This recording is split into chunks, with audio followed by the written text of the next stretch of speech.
አዶናይ ይባላለሁ። ኩሩ ትግራዋይ ነኝ። ትግራይ ነው የተወለድኩት መቀሌ 18 አመት መቀሌ ነው ያሳለፍኩት። ክረምት ሲሆን አዲስ አበባ መመላለስ ነበር። ትግራዋይ በመሆኔ ደግሞ በጣም እኮራለሁ። አማራ በመሆናቸው የሚኮሩ በጣም ብዙ ሰዎች አሉ።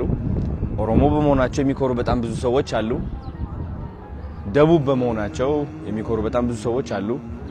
ወላይታ፣ አዋሳ በማንነታቸው የሚኮሩ በብሔራቸው። ግን ኩራታችን ጥላቻ ሊሆን አይገባም። ኩራታችን ውድድር መሆን አይገባም።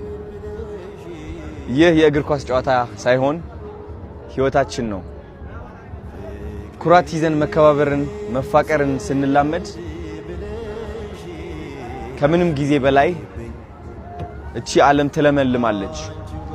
ባይገርማችሁ ኢትዮጵያ ከፈረሰች እቺ ዓለም እንደምትፈርስ ታውቃላችሁ። የሰው ልጅ መነሻ ኢትዮጵያ ነች። እንደምትመለከቱት ኩራታችን ጥላቻ ሊሆን አይገባም። ኩራታችን ጥላቻ የሆነ ጊዜ እንጠፋለን።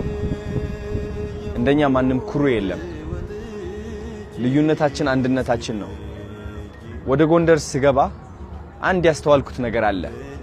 ኩሩ ህዝብ፣ ፍቅር ያለው ህዝብ፣ በታሪኩ የሚኩራራ፣ በራሱ የሚተማመን። እኔም እኮራለሁ፣ እናንተም ትኮራላችሁ። አብረን ኮርተን ኢትዮጵያን እናወጣታለን። መወዳደር አያስፈልግም።